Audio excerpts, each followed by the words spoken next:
Buenos días, Iglesia Alumbra. Te queremos dar la bienvenida hoy. Queremos que prepares tu corazón para adorar juntos como hermanos de la fe y que también seas edificado con la palabra que recibiremos hoy.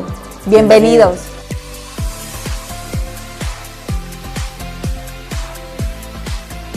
Así es, qué lindo ver Stalin, a Luisa, esa vista panorámica de Barranquilla, qué hermoso. Y bueno, también le queremos dar la bienvenida a todas las personas que hoy se van conectando. Amén. Qué hermoso saber que estamos unidos como cuerpo. Y bueno, más adelantito vamos a tener una muy buena noticia, así que estén atentos.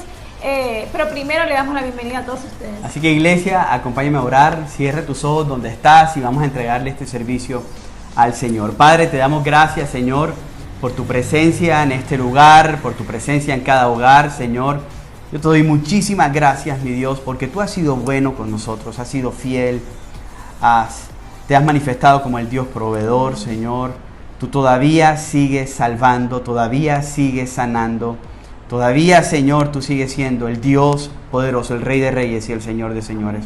Te entregamos este servicio, Señor, en tus manos, que tú te sientas glorificado, Señor, y permite que nosotros te glorifiquemos en todo lo que hagamos y lo que vamos a hacer, Señor, en el nombre poderoso de Jesús.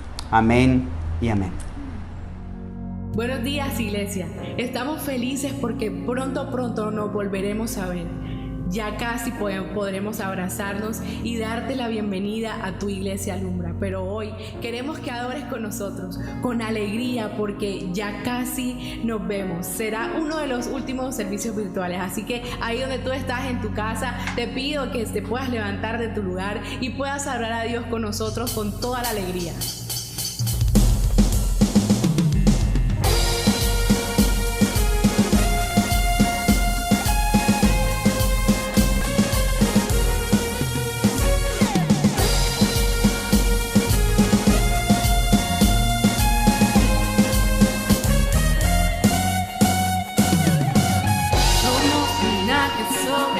Natural, llamados a resplandecer. Nada nos puede faltar, Cristo vive en mí, yo bien sé quién soy. Somos linaje sobrenatural, llamados a resplandecer. Nada nos puede faltar, Cristo vive en mí. Yo bien sé quién soy, lo que Dios dice que soy, eso es lo que soy, ahí es donde estoy. Yo bien sé quién soy, lo que Dios dice que soy, eso es lo que soy, ahí es donde estoy. Yo bien sé quién soy, camino con poder, Dios sobra milagros, disfruto tanto a favor. Yo bien sé quién soy, camino con poder, Dios sobra milagros, disfruto tanto favor. Yo bien sé quién soy.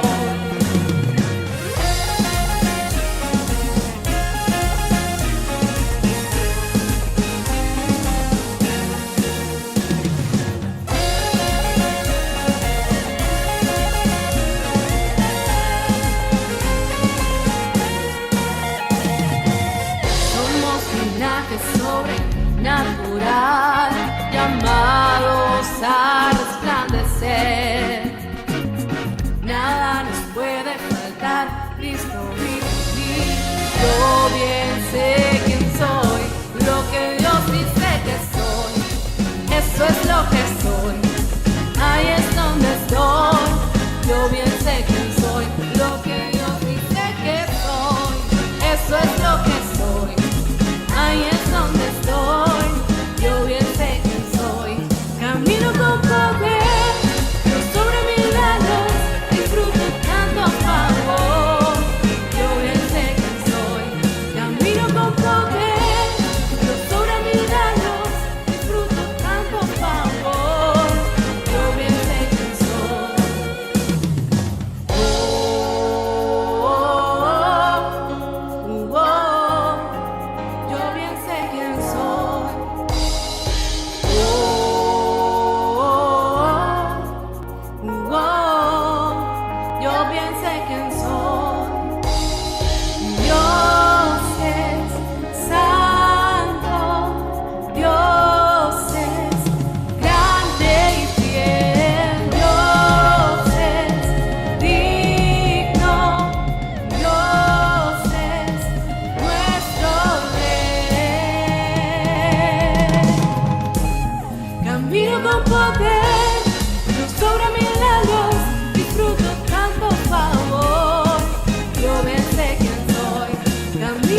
poder, Dios obra milagros, disfruto tanto favor. Yo bien sé quién soy, mira cómo soy bendecido. Mi camino en victoria, brilla en mí su gloria. Yo bien sé quién soy, mira cómo soy bendecido. Mi camino en victoria, brilla en mí su gloria. Yo bien sé quién soy, camino con poder, Dios obra milagros, disfruto tanto favor. Yo bien sé quién soy, camino con poder, Dios obra milagros, disfruto tanto favor. Yo bien sé quién soy.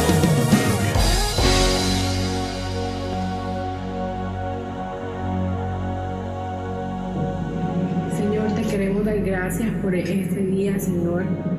Gracias porque hoy nos permites una vez más, Señor, llegar a tu presencia, Señor. Yo en esta hora te pido que cada hogar sea inundado por el poder de tu Espíritu Santo, Señor. Nos acercamos confiadamente a ti gracias a ese sacrificio tan hermoso que hiciste en la cruz, Señor. Padre, hoy venimos delante de tu presencia reconociendo que tú eres Rey sobre todo, Señor, que eres Rey sobre nuestros temores, que eres Rey sobre el hambre, Señor, sobre toda enfermedad, Señor, sobre toda potestad y principado, Señor. Tú eres Rey, tú gobiernas en cada casa, Señor, que hoy está aquí conectada, Señor. Te adoramos, te bendecimos, Señor. Hoy levantamos nuestras manos y nuestras voces para declarar que solamente tú eres poderoso, que no hay otro Dios igual a ti, Señor. Hoy venimos a decirte que si te tenemos a ti, tenemos todo, Señor, porque tú eres suficiente. Tú eres suficiente, Señor. Queremos estar un día a tu lado, Señor, para adorarte día y noche. Pero hoy, Señor, desde aquí, Señor, queremos exaltar y recordar que tú bastas. Tú bastas, Señor. No necesitamos más nada, Señor. Solo te necesitamos a ti. Te adoramos, Jesús. Eres digno, eres poderoso, eres majestuoso. Tu amor inagotable, Señor, te adoramos.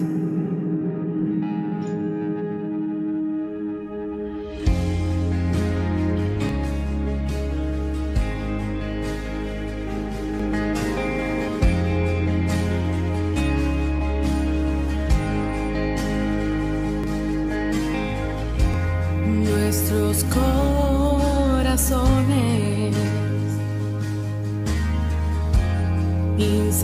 insaciables son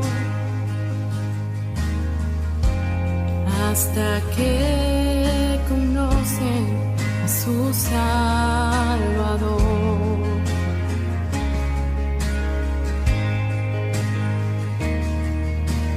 Tal y como somos, nos amó. Hoy nos acercamos sin temor. Él es el agua que al beber nunca más tendremos sed. Jesucristo basta, Jesucristo basta.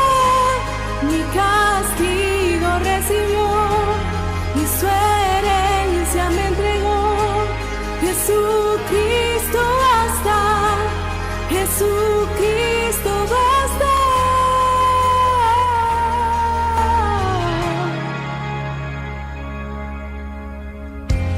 Fuimos alcanzados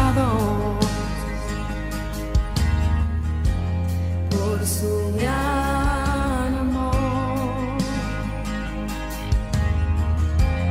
con brazos abiertos nos recibe hoy.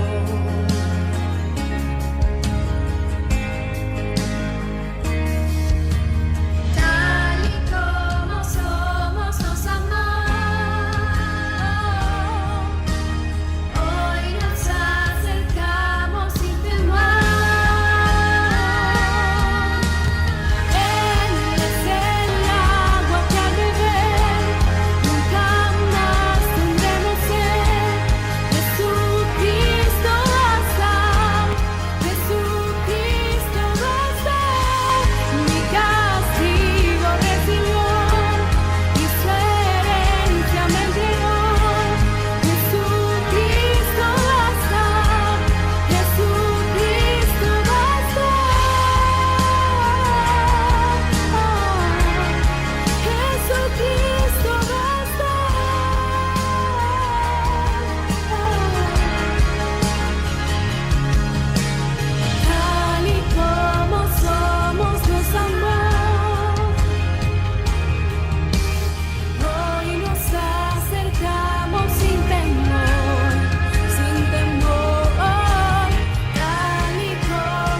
Gracias, Señor, tú eres digno, mi Dios, de toda alabanza, de toda adoración.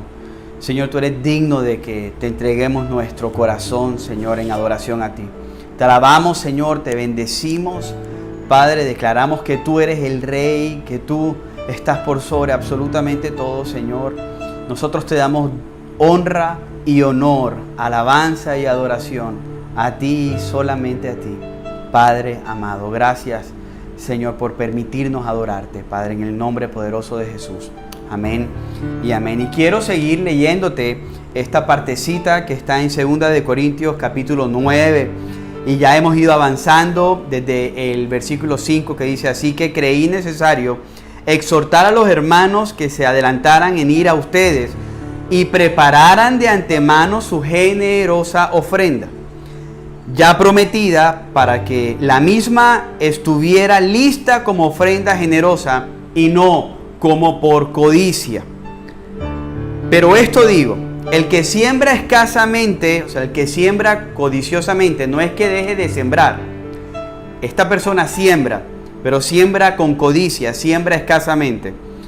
Escasamente segará, y el que siembra abundantemente, o sea, generosamente, abundantemente también segará. Que cada uno dé como propuso en el corazón. Pero ojo, no es como a nosotros nos parezca, porque nuestro corazón es engañoso, sino que es a la luz de lo que Cristo hizo por nosotros, a la luz de la generosidad de Cristo. Nuestro corazón tiene que ser transformado y nuestra ofrenda también tiene que ser transformada. A la luz de su generosidad es mi generosidad en respuesta. Y el punto de hoy es: porque Dios ama al dador alegre. Porque Dios ama al dador alegre. Así que, familia amada, que nuestra ofrenda sea generosa y que en medio de una ofrenda generosa tú estés dando y yo estemos dando de forma alegre. Que no estemos dando por obligación, que no estemos dando por compromiso, que estemos dando de forma alegre. Y el único que puede dar de forma alegre es el que ha entendido lo que Jesús hizo en la cruz del Calvario. Si tú todavía estás dando por obligación, si todavía estás dando con tristeza, es porque no has entendido la generosidad de Dios para tu vida.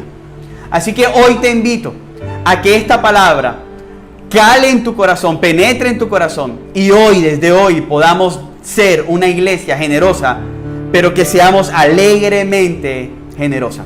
Dios te bendiga, y vamos a orar por las personas que están en necesidad, y vamos a orar por cada semilla sembrada ahora mismo en esta tierra, en esta iglesia local llamada Alumbra. Padre, yo te pido, Señor, que tú seas mi Dios de provisión. Primeramente, tu presencia proveyéndose a nosotros y a las personas que ahora mismo están pasando necesidad. Señor, que ellas entiendan que en ti lo tienen todo. Pero gracias a Dios, Señor, que tú no solamente das todo lo que nosotros necesitamos espiritualmente, sino que aún tú también puedes sobreabundar, Padre, en nuestras necesidades naturales. Señor, te pido que tú abundes en necesidades naturales para aquellos que necesitan. Y que tú seas bendiciendo, Señor, esta semilla. Que tú seas dando el crecimiento de esta semilla sembrada financiera para cada persona, para cada miembro de Alumbra, Señor, que ha sembrado con generosidad y alegremente, Señor. Gracias te damos, Padre, en el nombre poderoso de Jesús. Amén y amén. Y ahora sigue mi amada esposa Mariana, que está aquí al lado mío con unos mensajes, con unos anuncios.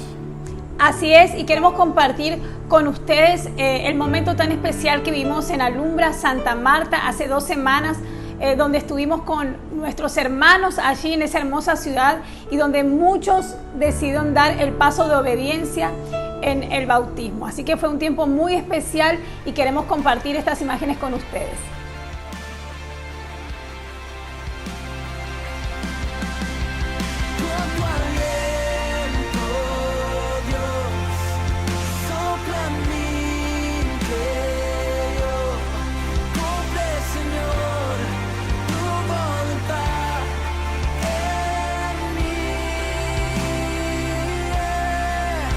Con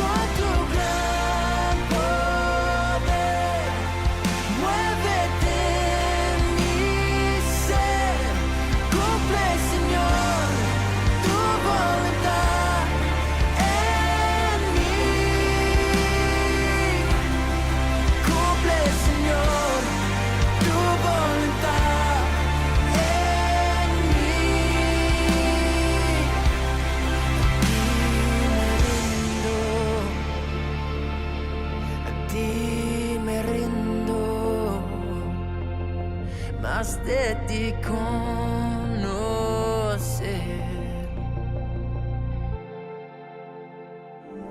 Qué hermoso es ver más personas que levantan su voz y se declaran públicamente seguidoras de Cristo. Fue un momento muy especial, un tiempo de mucha edificación, y queremos invitarte a que veas los anuncios de toda esta semana, pero antes compartirte una noticia muy especial que sabemos que va a alegrar tu corazón y que la has estado esperando hace mucho tiempo. Así que ahí vamos. Familia Alumbra, tenemos un anuncio importantísimo que sabemos que llenará su corazón de gozo. Fueron muchos meses sin poder estar reunidos como familia de la fe, pero esto terminó. Este 8 de noviembre te esperamos en nuestra iglesia Alumbra. Vamos a iniciar con todos los protocolos de bioseguridad, así que prepárate para este 8 de noviembre. Te esperamos. Te esperamos. Estén muy atentos a toda la información que está en nuestras redes sociales sobre el nuevo proceso de asistencia. Que el Señor los bendiga.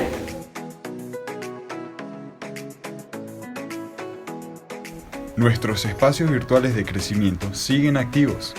Si aún no te has unido, ten en cuenta estos horarios. Los martes y viernes tenemos nuestras mañanas de oración a las 6 de la mañana por Zoom. Este miércoles tendremos nuestra última clase de la ruta de crecimiento a las 7:30 de la noche por Zoom. Los jueves, nuestras mujeres se reúnen en su reunión semanal a las 8 de la noche, también a través de Zoom. Hola amiguitos, ¿cómo están? Los quiero invitar hoy a las 5 de la tarde a nuestra clase de Alumbra Kids a las 5 de la tarde por YouTube. Papitos, por favor ayuden a sus hijos o hijas a poder ingresar porque estamos aprendiendo sobre los atributos de Dios y es súper divertido. Así que no se te olvide, 5 de la tarde por YouTube. Adiós. Esto es Alumbra, un lugar de intimidad.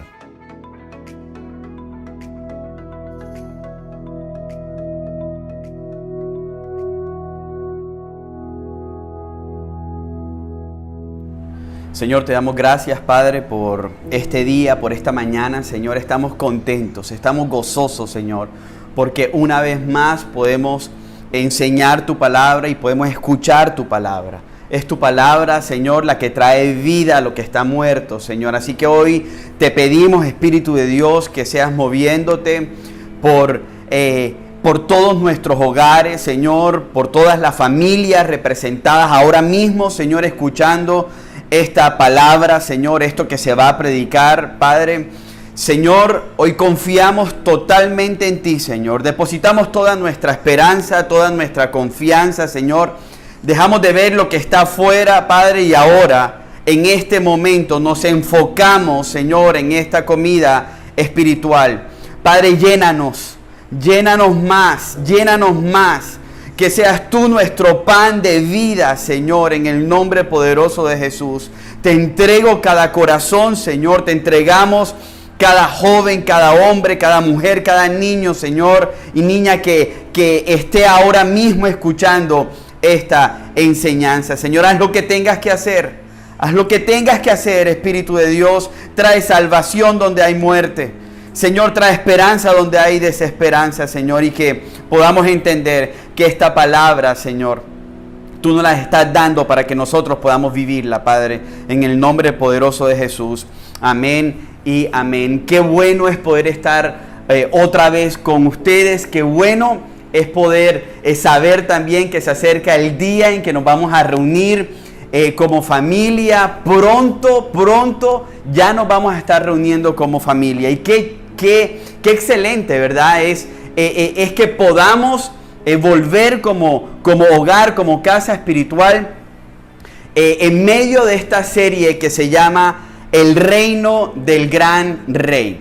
Y qué bueno fue en la temporada pasada, la serie pasada, porque nos hizo entender que el Rey estaba y está por sobre absolutamente todo.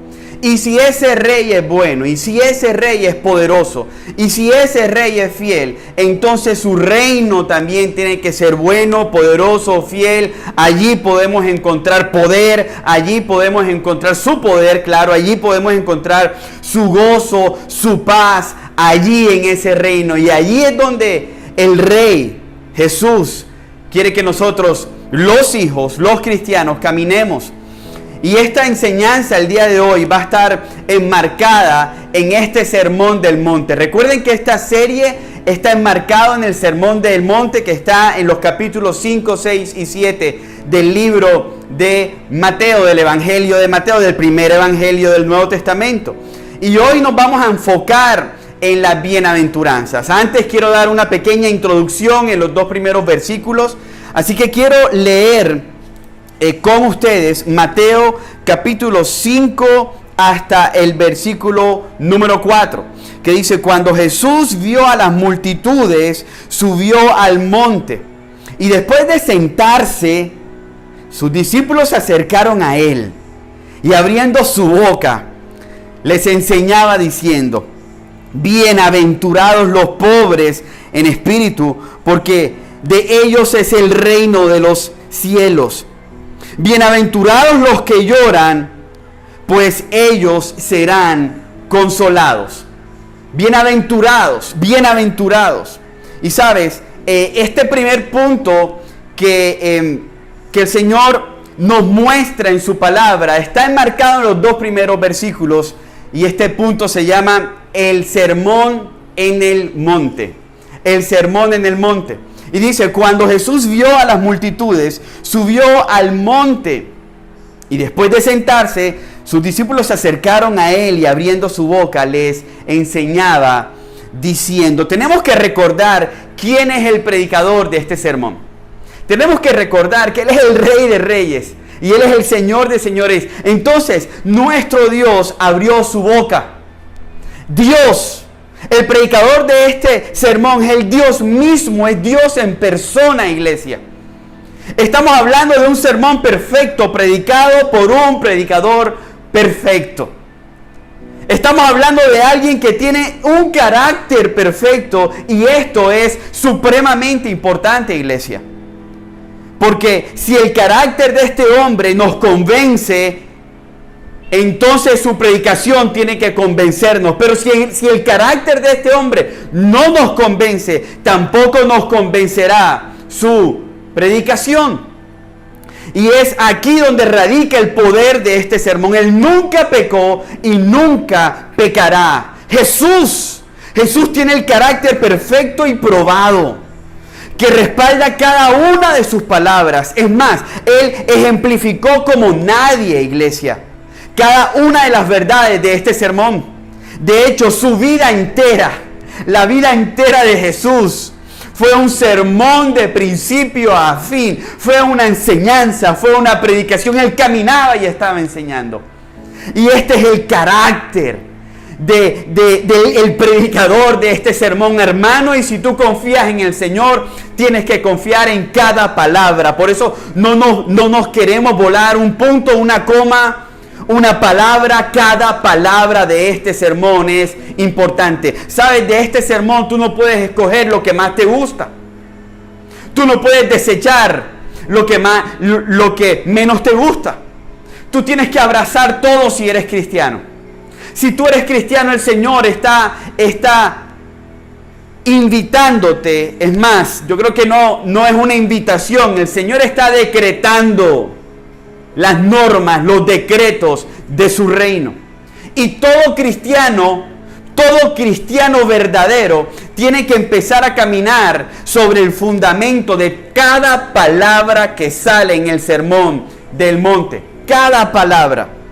Este sermón es poderoso porque fue Cristo quien lo predicó. Miren cómo termina el sermón del monte. Estas son las últimas palabras de este sermón en Mateo 7, 28 al 29. Dice: cuando Jesús terminó de decir estas cosas, o sea, cuando terminó de predicar, no se sabe cuánto tiempo,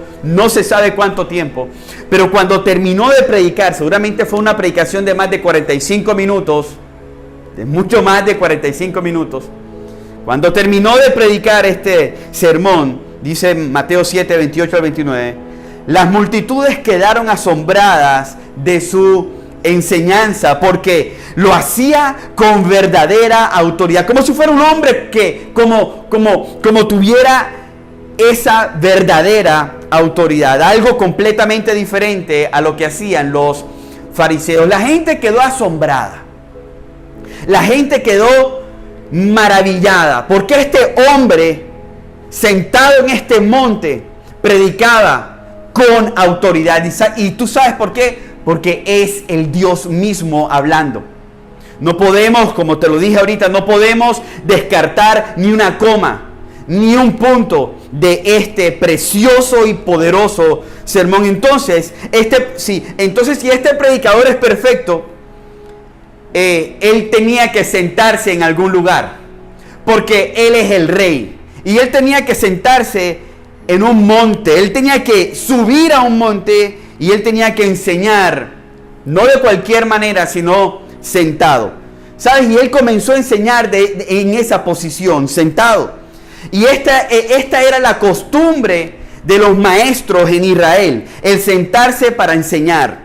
Era una indicación de que lo que diría era muy, pero muy importante. Era una señal de una enseñanza formal y una enseñanza oficial.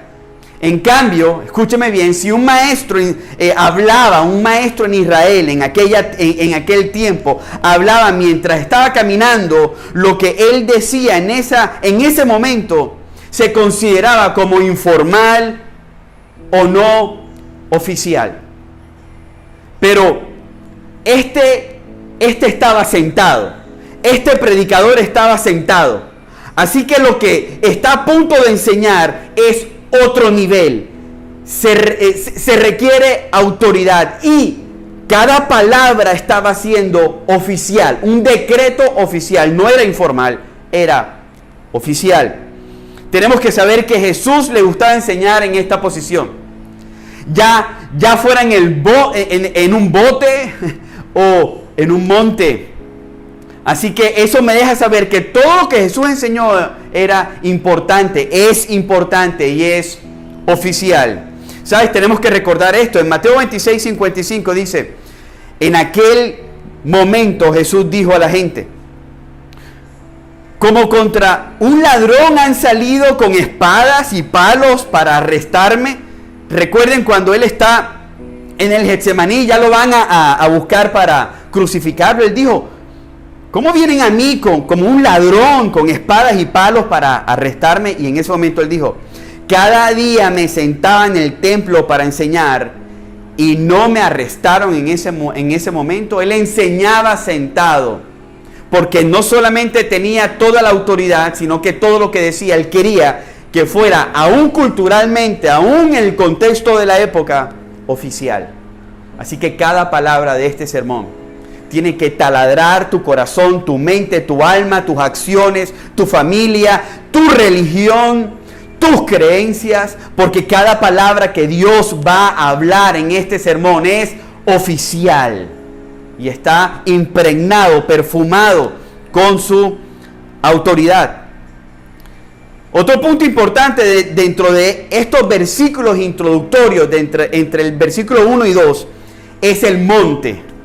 Cada vez que Jesús subía a un monte, algo importante iba a suceder o algo importante iba a enseñar. Por ejemplo, en la transfiguración, Mateo 17, 1, 2, dice: los llevó a Pedro y a algunos otros aparte a un monte alto, delante de ellos se transfiguró y su rostro resplandeció como el sol y sus vestiduras se volvieron blancas como la luz. Eso fue en un monte. La gran comisión también se dio en un monte. Dice, pero Mateo 28 dice, 16, pero los 11 discípulos se fueron a Galilea, al monte que Jesús le había señalado. Y allí les dijo, acercándose: toda autoridad me ha sido dada. Entonces, escúchame bien, la misión de la iglesia se dio en un monte hasta el día de hoy. Y no podemos dejar de mencionar el monte donde sucedió lo más importante, el monte Calvario. Allí Cristo fue crucificado, en ese monte, en el monte que rompió la historia en dos. Allí Cristo fue crucificado, cargando sobre él nuestro pecado, para reconciliarnos con Dios, al darnos salvación por gracia. Y allí en el Calvario nos da una nueva vida que nos prepara para que ahora podamos vivir lo que Él está a punto de enseñar, lo que Él predicó en este monte. El monte del Calvario nos prepara para poder abrazar al sermón que predicó en el monte. Él allí, sentado. Y ahora nos dice nuestro texto que Jesús subió al monte para enseñar. Enseñó, abrió su boca. Lo que Él espera cuando Él abre la boca es que sus seguidores sean y hagan lo que Él está diciendo en ese momento. Mi hermano, tú y yo tenemos que obedecer. Aquí en este sermón, yo creería que no tenemos que preguntarnos si tenemos solo que obedecer. Un discípulo obedece a su maestro.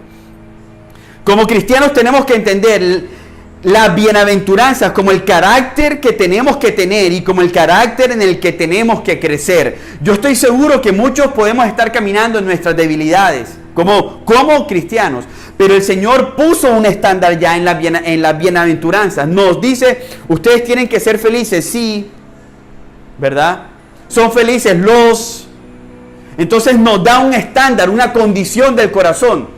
Quiere quebrar nuestro carácter pecaminoso, nuestra naturaleza pecaminosa, y quiere empezar a forjar el carácter de Cristo, porque todas las bienaventuranzas, si tú las metes en una licuadora, va a salir un solo nombre, Jesús.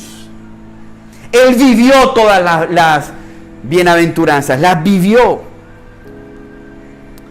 El cristiano ya tiene este carácter y está aprendiendo estos rasgos de carácter. Yo sé que es una escalera, ¿verdad? Que tenemos que ir creciendo.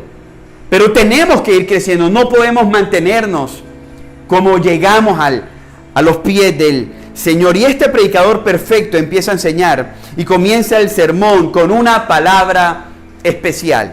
Con una palabra que nadie se imaginaba. ¿Sabes? En el Antiguo Testamento, en Malaquías, la última frase del Antiguo Testamento terminó con maldición, pero él ahora comienza con bienaventuranza, queriendo decir esto: todo lo que en el Antiguo Testamento pasó por causa de la falta de obediencia, por causa del pecado contra la ley de Dios, Él hoy venía a sanarnos diciéndonos: bienaventurados ustedes que son mis hijos. ¿Sabes? En 12 versículos, Jesús, en estos primeros 12 versículos del Sermón del Monte, Jesús repite 9 veces esta palabra bienaventurados. 9 veces. Y la semana pasada vimos en su generalidad qué es lo que significa esta palabra. Tenemos que notar con deleite que esta bendición está en tiempo presente. Bienaventurados. Es una felicidad para ser disfrutada y deleitada ahora mismo. No está diciendo serán bienaventurados. No está diciendo fueron bienaventurados. Está diciendo son bienaventurados. No es bienaventurados serán, sino que son bienaventurados. El Rey ha venido a traernos vida y vida en abundancia. Eso es lo que ha venido a traer el Rey. En especial, el inicio de este sermón del monte dice que ese Rey ha venido a traer felicidad, como lo estábamos explicando la semana pasada.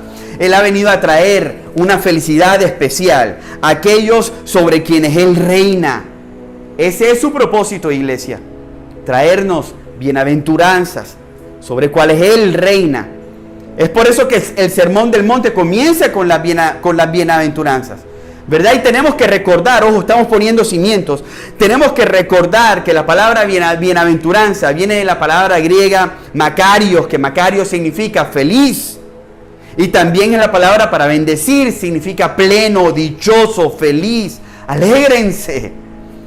Por tanto, ser bendecido es ser feliz, y tener bendición es tener la felicidad en la vida. Ahora, en medio del sufrimiento, ahora en medio de la pandemia, hay personas que estamos siendo bienaventurados. Entonces, bienaventurado es ser feliz, pleno, dichoso, satisfecho. Dijimos que Jesús dijo en Juan 18:36, mi reino no es un reino terrenal, es un reino espiritual, es un reino que nace y crece y se fortalece en nuestros corazones espiritualmente. Entonces dijimos que este reino está en total contraposición al reino de este mundo. Lo que el mundo exalta, Cristo menosprecia y lo que Cristo alaba, el mundo desprecia. Él dice, mi concepto de felicidad no es igual a este mundo. Es contrario a lo que el mundo abraza.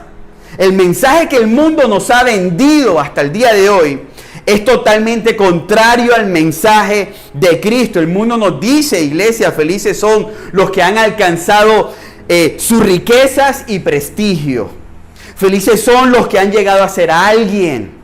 Felices son los que poseen el poder para obtener lo que desean, cómo lo desean, cuándo lo desean y en el tiempo que lo desean. Esos aparentemente son felices. Pero Cristo nos dice, bienaventurados los pobres en espíritu. El primer paso entonces para reconocer la pobreza espiritual en la que nos encontramos como humanidad caída, como esa humanidad que ha sido afectada por el pecado, es reconocernos pobres en espíritu. Y mi segundo punto es este: un cristiano pobre de espíritu pero feliz. Un cristiano pobre de espíritu pero feliz. Y me voy a enfocar en el versículo número 3 y dice: bienaventurados los pobres en espíritu, pues de ellos es el reino de los cielos. Miren lo que dice en la NTV.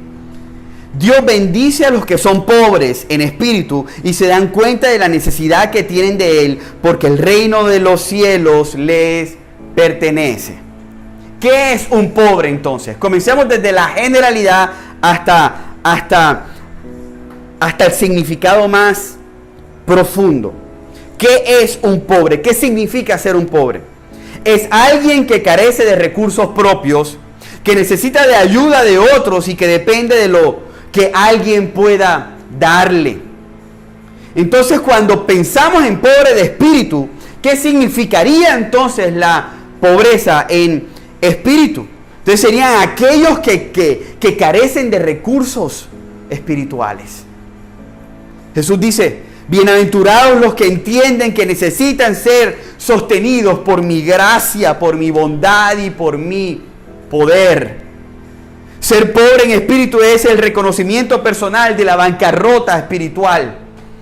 Aquí no caben los que dicen yo soy poderoso, yo soy. Aquí cabe la persona que dice, sabes, yo no soy nada, yo no merezco absolutamente nada. Y sabes, la pobreza en espíritu es el primer escalón de las bienaventuranzas. ¿Por qué? Porque es lo que todos deberíamos tener. Y lo que todo cristiano debería reflejar. Es el primer escalón.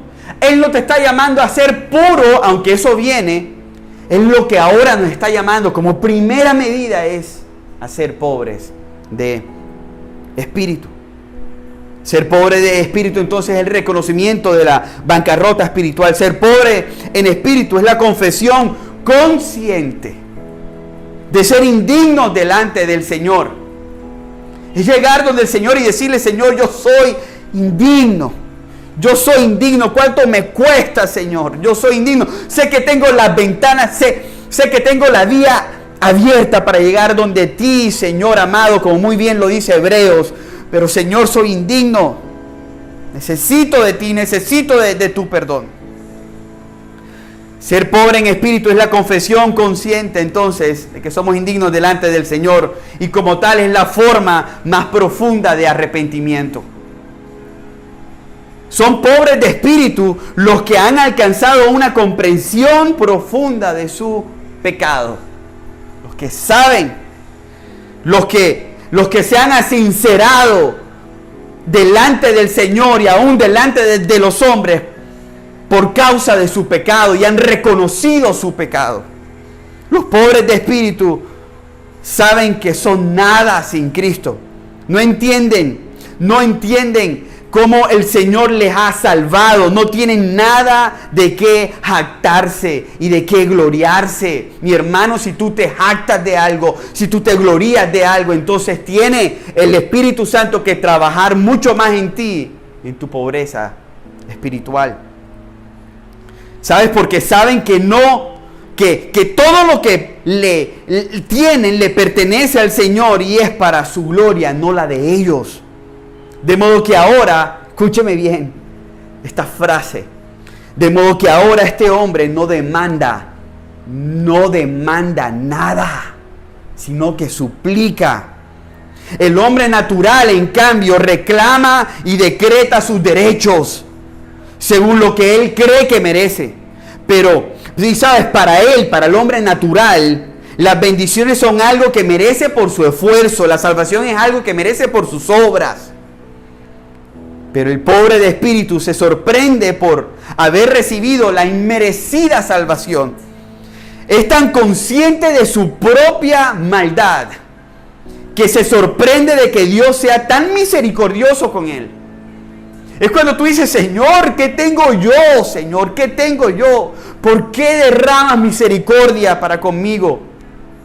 Ojo, no es rechazar el amor de Dios y la identidad que Dios nos ha dado. Es más, desde la identidad de hijos, llegar y decir, Padre, no merezco, pero tú me quieres dar, y eso regocija nuestro corazón.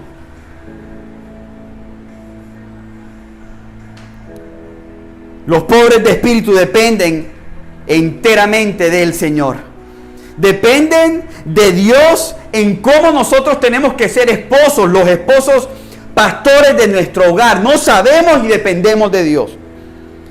Dependemos a cómo tenemos que llegar a ser padres, los padres correctos para con nuestros hijos. Dependemos de Dios.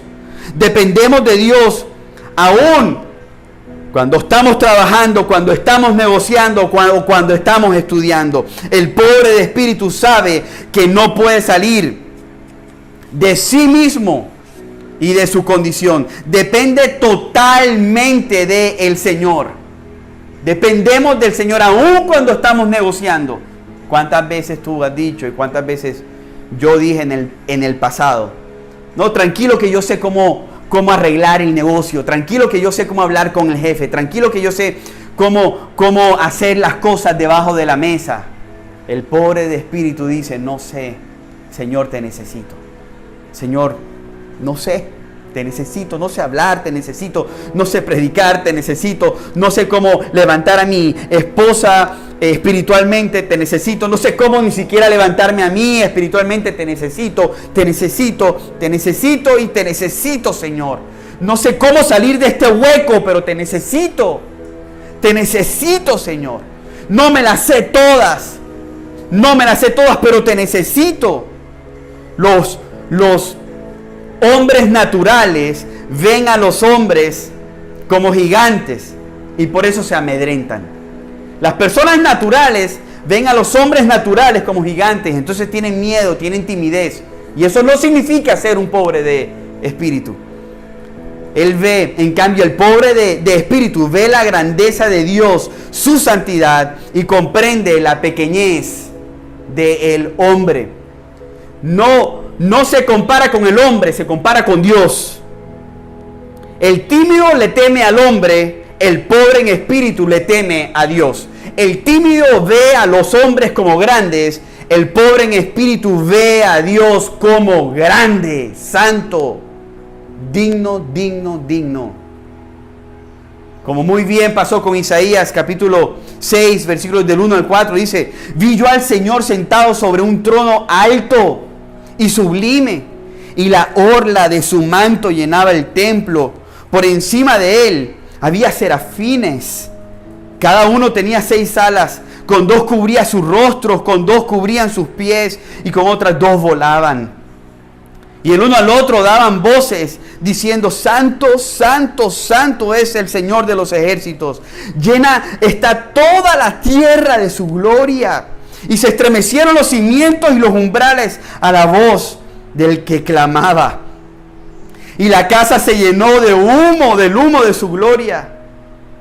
Entonces dice Isaías, ay de mí, porque perdido estoy, pues soy hombre de labios inmundos, y en medio de un pueblo de labios inmundos habito, porque mis ojos han visto al Rey, al Señor de los ejércitos. Eso pasa cuando tú entras a su presencia. Tú no entras a decretar y a declarar, tú entras a decir, Señor, tengo que confiar en ti, deposito toda mi confianza en ti.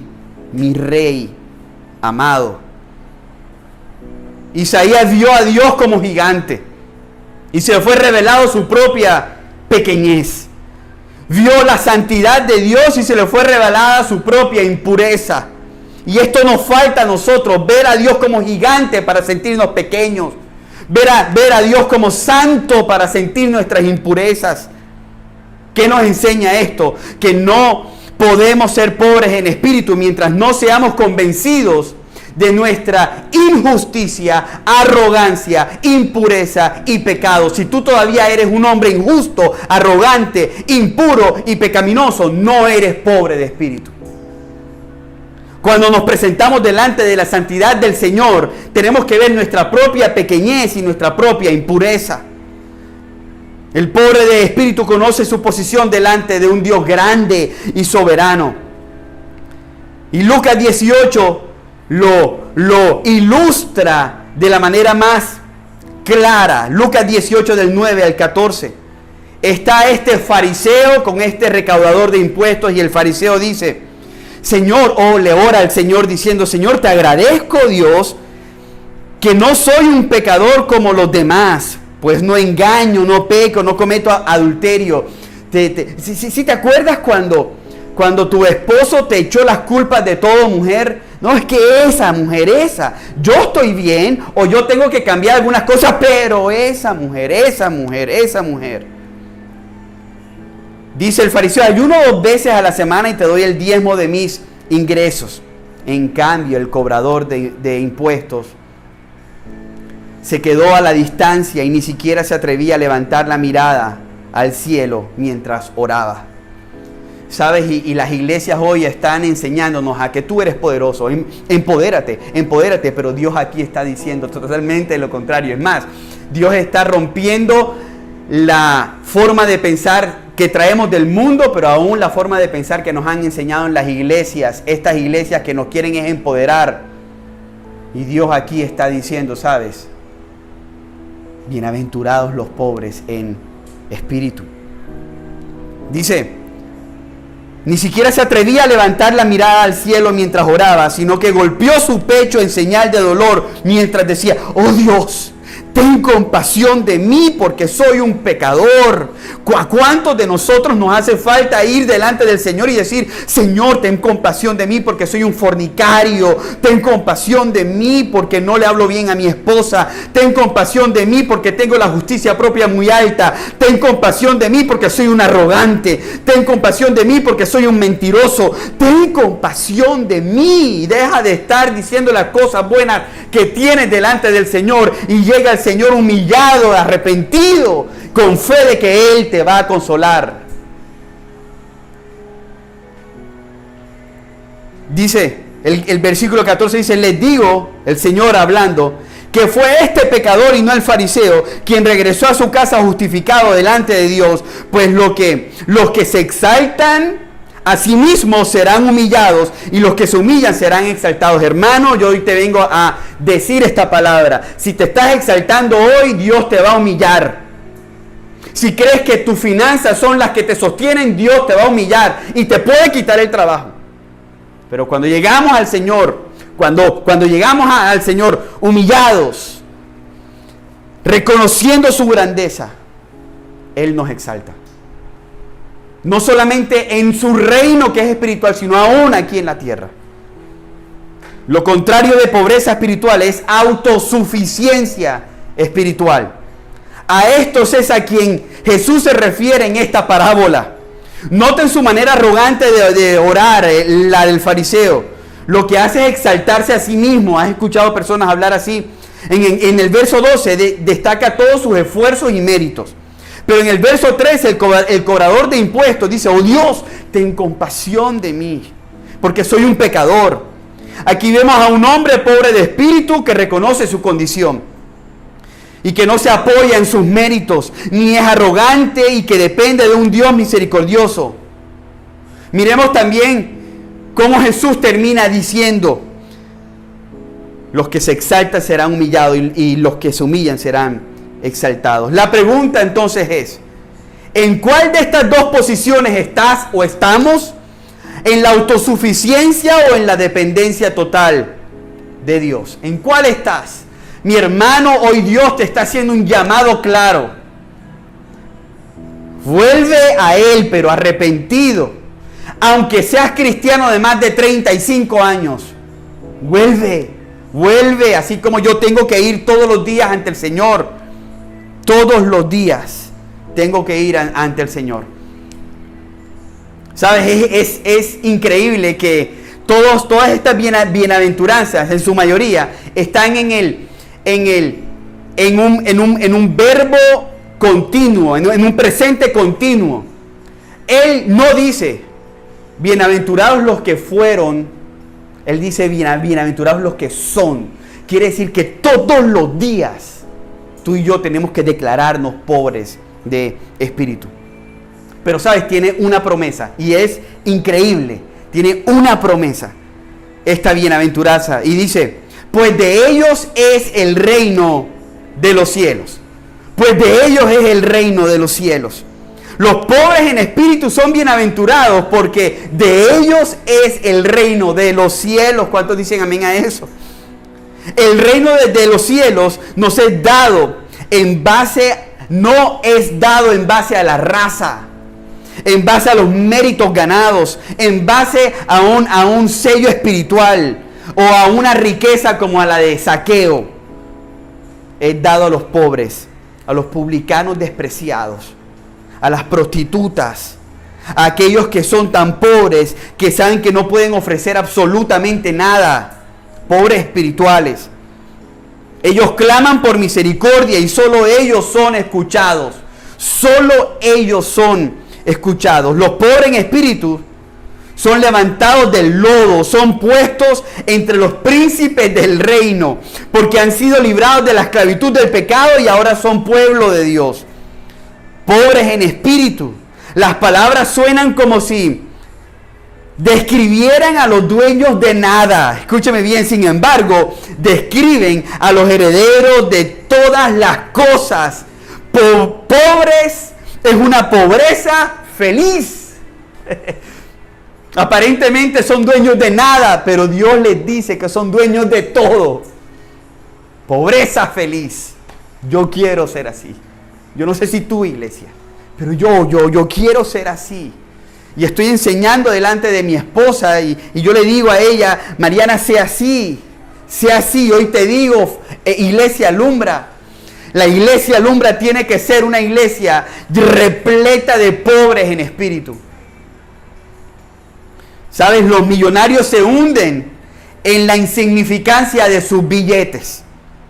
Los tesoros de las personas se evaporan como humo delante del Señor, mientras que los pobres en espíritu permanecen en un reino impecable, ilimitado e infinito.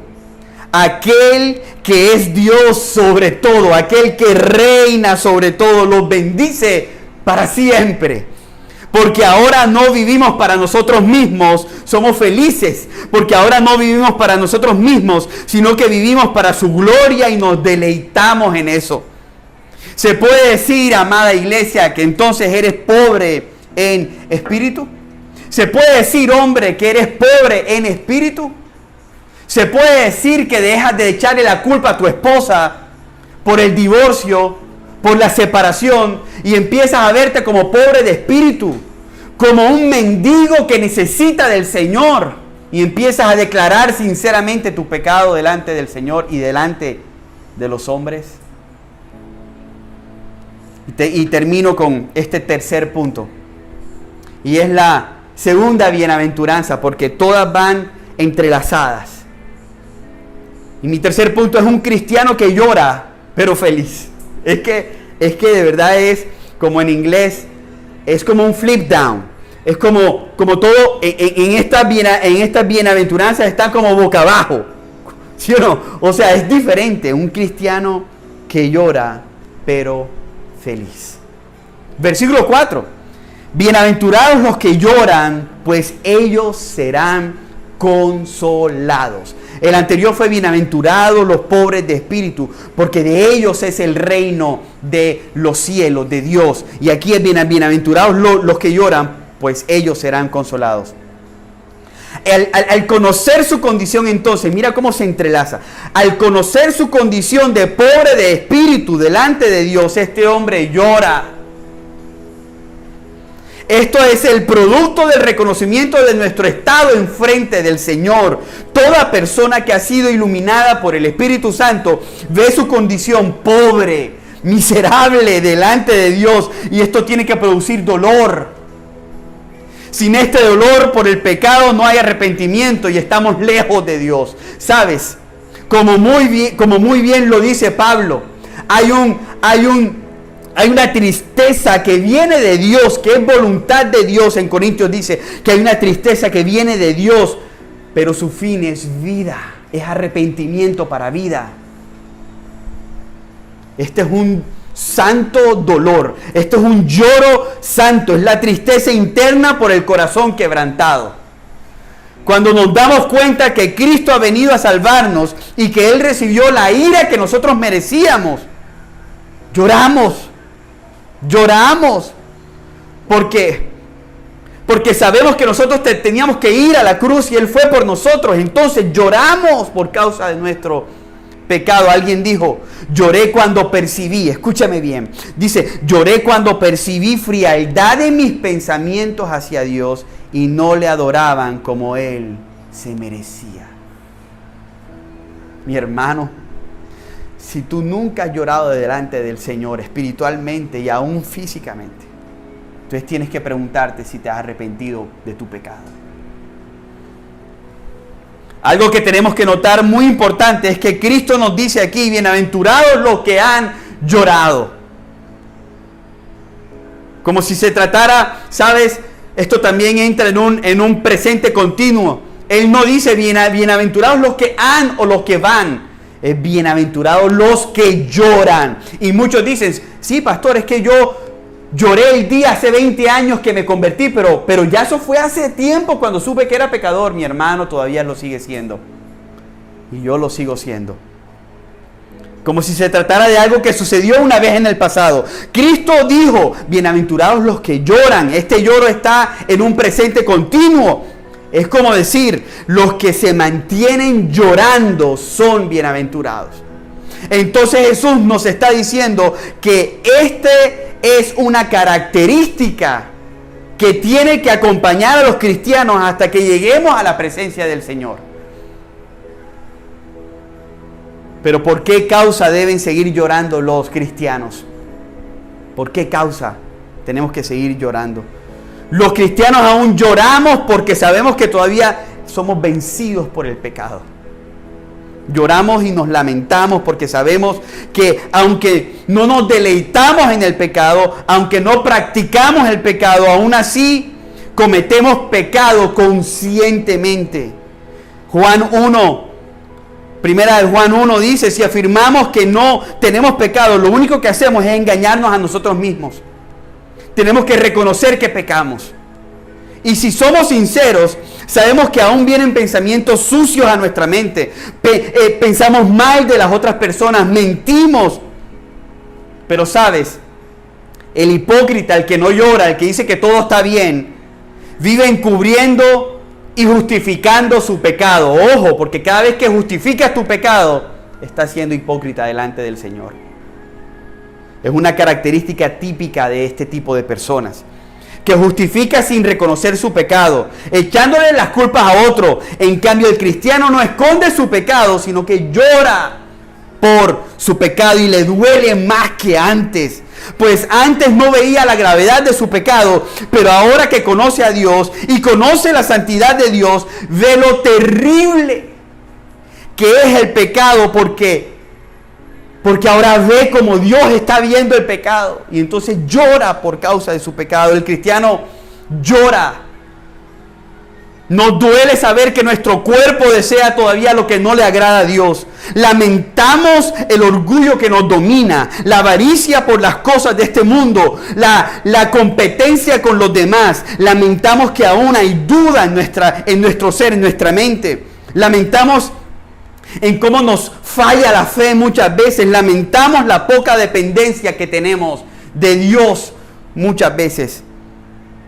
Ahora que vemos mejor todo esto y sabemos que ofende a Dios, nos tiene que dar una tristeza que nos debilita literalmente y nos tiene que hacer pensar si todavía es productivo seguir cayendo en pecado. Entonces nos unimos a Pablo cuando dice: miserable de mí, ¿quién me va a librar de este cuerpo de muerte? Romanos 7. Gracias a Dios por Jesucristo. Nos unimos en el lloro de Pablo. Todos tenemos la misma lucha, iglesia, pero no todos somos transparentes como Pablo. No todos podemos decir miserable de mí. Hay personas que dicen: pero pastor, ¿tú por qué estás predicando esto? No fui yo, fue Jesús. Fue Jesús, iglesia amada. No soy yo. Yo solamente estoy explicando según lo que dice su palabra. El cristiano no solamente llora por el pecado de su alma, sino que llora por el pecado del pueblo. En este punto, escúchame, iglesia, escúchame. Salmo 119, 136 dice: torrentes de lágrimas brotan de mis ojos porque la gente desobedece tus enseñanzas. Sabes, iglesia, duele como ver cómo cuando aprueban el aborto y que los niños sin voz mueran. Duele ver el pecado del mundo. No solamente duele ver mi pecado, sino duele ver el pecado del mundo. Duele ver cómo el Papa en estas semanas dijo que sí al matrimonio inmoral. Duele ver cómo en Colombia se destruye el gobierno. Duele ver el pecado del pueblo. Duele ver el pecado de mis familiares alejados de Dios. Duele ver el pecado de mis amigos alejados de Dios. Duele ver cómo hablan de Dios. Me tiene que doler y tengo que llorar por eso. Me tengo que lamentar por eso. Mientras más grande es el amor de un hombre por Dios, tiene que tener más dolor por el pecado del mundo. Debemos llorar por la depravación del mundo. Quiero terminar con esto, iglesia. El cristiano también llora por el pecado de la iglesia. Escúchame bien. A Éfeso le dijo el Señor Jesús: pero tengo algo en contra de ti, que has dejado tu primer amor. Hay muchas iglesias que han dejado su primer amor. A Pérgamo y a Tiatira en Apocalipsis le dijo: tengo algo en contra de ti, que has aceptado la inmoralidad sexual dentro de la iglesia. A Sardis le dijo: yo sé todo lo que haces y que tienes fama de estar vivo, pero estás muerto. Hay iglesias muertas con fama, y que aparentemente están vivas, pero están muertas. Como la de Sardis. A Filadelfia le dijo: tienes poca fuerza. A la Odisea le dijo esto: escúchenme, porque hay iglesias que nosotros miramos y tenemos que llorar por la iglesia. A la Odisea le dijo: yo sé todo lo que haces, que ni eres frío ni caliente. Escúchame, porque pueden haber cristianos dentro de Alumbra que están así. Y yo como pastor tengo que llorar por eso. Dice Dios: cómo quisiera que fueras lo uno o lo otro. Pero ya que eres tibio, ni frío ni caliente, te escupiré, te vomitaré de mi boca. Escúchame bien esto, para los que piensan que la plata lo es todo. Tú dices: soy rico, tengo todo lo que quiero, no necesito nada. No te das cuenta, dice el Señor, de que eres un infeliz y un miserable. Eres pobre, ciego y estás desnudo. Hay iglesias que por tener plata Dios las ve desnudas. Hay que llorar por el pecado de la iglesia. Nos tiene que doler ver la iglesia de Cristo enfriarse por su amor, por el amor a Él. Una cosa es ver el pecado del mundo, pero el ver el pecado de la iglesia tiene que dolernos y tenemos que llorar. Y termino, pero sabes, esta bienaventuranza tiene una promesa grandísima. Aquellos que lloran, dice, son bienaventurados porque recibirán consolación. No los que no lloran no recibirán consolación, pero los que lloramos recibiremos consolación. Y qué consuelo tan hermoso, iglesia. No hay consolación ni gozo alguno que pueda compararse a lo que Dios le da, el consuelo que Dios le da a los que lloran. A estas personas se nos cambia el llanto por un ropaje de alabanza. Salmo 30:11 dice: tú has cambiado mi lamento en danza, has desatado mi ropa de luto y me has ceñido de alegría. Las cenizas del dolor por aceite de alegría. El que llora se lamenta por su pecado, porque ve cuán grande es su ofensa ante Dios, pero aprende a confiar en Jesús como aquel que ha pagado el rescate por su pecado, y empieza a desbordar de puro gozo, como dice Isaías 61, del 3 al 4. Es una promesa constante. Es una promesa constante, iglesia. Dice, recibirán consolación. Es una promesa constante. Cuando lloramos por causa de nuestro pecado, siempre seremos consolados. Siempre seremos consolados. Termino con Apocalipsis capítulo 21, versículo 4. Te lo voy a leer desde el versículo 3.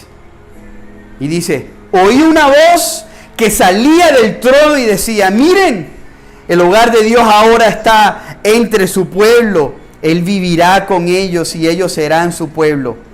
Dios mismo estará con ellos. Escuchen. Él secará toda lágrima de sus ojos y no habrá más muerte, ni tristeza, ni llanto, ni dolor. Todas esas cosas ya no existirán más. Y el que estaba sentado en el trono, o sea, Jesucristo, dijo: miren, yo hago todas las cosas nuevas. Entonces me dijo: escribe esto, porque lo que digo es verdadero y digno de confianza. Y termina Jesús diciendo: todo lo he terminado. Yo soy el alfa y la omega, el principio y el fin. Es mi oración que todos nosotros hayamos experimentado este dolor.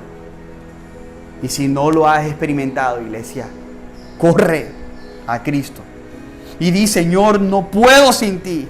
Me duele mi pecado, me duele el pecado del mundo, me duele el pecado de la iglesia. No puedo sin ti. Acompáñame a orar. Padre, gracias. Corremos ante ti, Señor. Corremos ante ti, Señor, y hoy, como tú eres nuestro Rey, allí descansa nuestra dicha, nuestra felicidad, no en las cosas materiales. En esto consiste nuestra felicidad, Señor, en el hecho de que tú gobiernas. En esto consiste nuestra felicidad, Señor, en el hecho de que el reino, tú lo has dispuesto para nosotros, pero no tanto por el reino, sino por el Rey de ese reino en que tú gobiernas, Señor. Y puedo llegar ante ti, Padre amado, diciéndote: no puedo más, no sé cómo hacer, soy un mendigo espiritual, Señor, pero tú, como muy bien lo dijo esa mujer sirofenicia, aún de las migajas que caen de tu mesa me son suficientes. Gracias, Señor. Lloramos por nuestro pecado. Nos arrepentimos, Señor. Gracias, Señor. Gracias, Señor. Familia, corre a Cristo en arrepentimiento y fe. En el nombre poderoso de Jesús. Te amamos. Queremos verte a ti.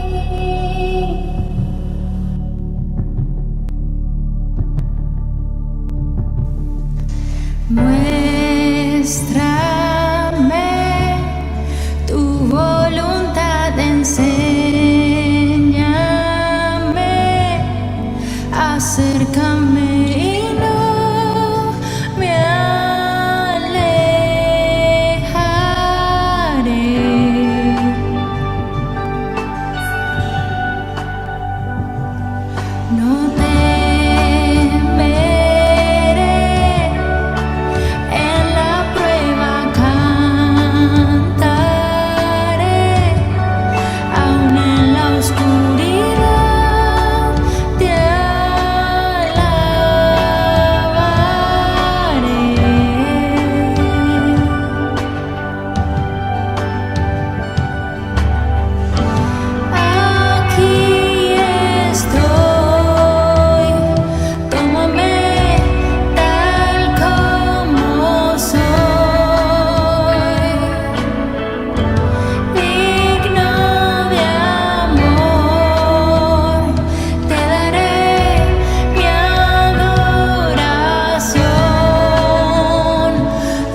Dios de poder y autoridad.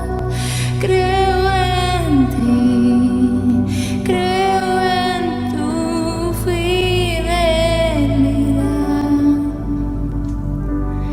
No me falla tu amor, nunca cambia, eres fiel y fiel siempre.